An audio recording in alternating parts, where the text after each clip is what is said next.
Daar's hy, welkom by vanoggend se vragmotor geselsie. Ons praat vanoggend bietjie oor fase 2 van die ZR boervolk. Soos julle weet, fase 1 is om jouself te ontvoog, om jou uit die RSA se statutêre de facto korporasie stelsel uit te haal, waar jy jouself dan weer vestig as 'n lewendige man of 'n lewendige vrou onder die ZR se jurisdiksie, wat 'n land- en grondjurisdiksie is. So, fase 2 behels die grond wat jou voorouers verloor het, en ons het 'n redelike goeie database, so as jy nie presies weet waar nie, dan kan jy hoofkantoor of jou kommissaris in jou area nader om jou bietjie te help daarmee. Maar dit is basies die identifisering van grond wat jy weet wat jou voorouers verloor het na 1902, die verdrag van vereniging. So dit is gedeeltes om na te kyk. Verder, dit is nie net op dit van toepassing nie, jy kan ook jou huidiglike grond wat jy geregistreer het by RSA, kan jy ook identifiseer. Soos julle weet, enigiets wat jy registreer, teken jy eienaarskap weg. Jy is net die titelhouer basies van daai grond, en daai goed moet alles dan in ere reg herstel word. Nou, ek weet byvoorbeeld dat aan my oupa aan my ma se kant, hulle moes hulle grond verkoop het aan die destydse nasionale regering, omdat daar steenkool op hulle grond gevind is, en sodoende het hulle dan nie keuse gehad om daai grond te verkoop het nie.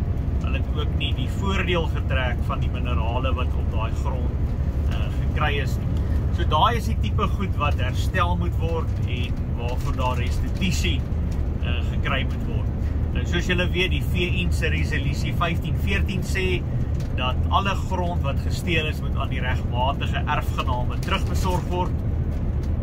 En ek ken byvoorbeeld 'n oom wat sy oupa het grond verloor nadat hy van die Anglo-Boereoorlog ek dink hy was in Sint Helena gewees, as ek reg onthou, wat hy teruggekom het, en toe hy op sy familieplaas terugkom, sy pa is oorlede, so hy is die regmatige erfgenaam gewees.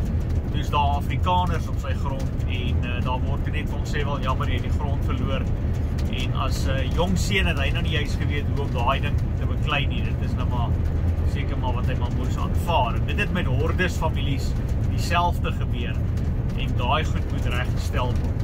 So as jy weet van grond wat ontneem is van jou voorgeslagte, waarvan jy dalk nie die direkte erfgenaam is, dan het jy die geleentheid om daai volkereg toe te pas, om daai grond weer terug te kry in jou familienaam in.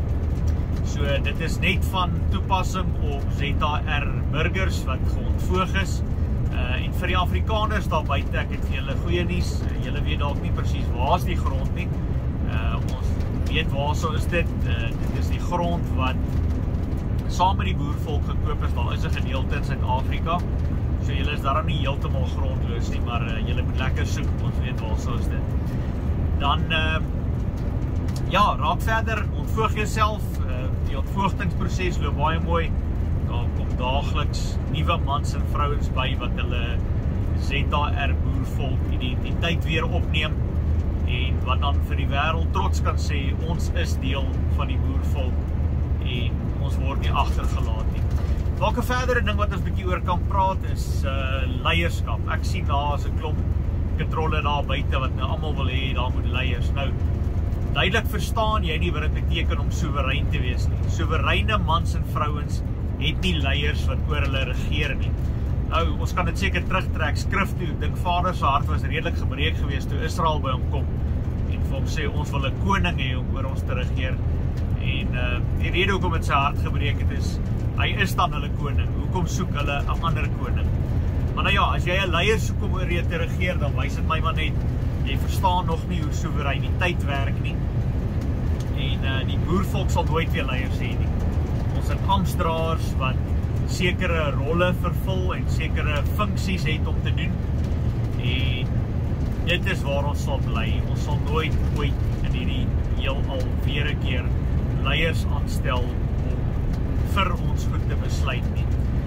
Dit werk op 'n eenvoudige basis.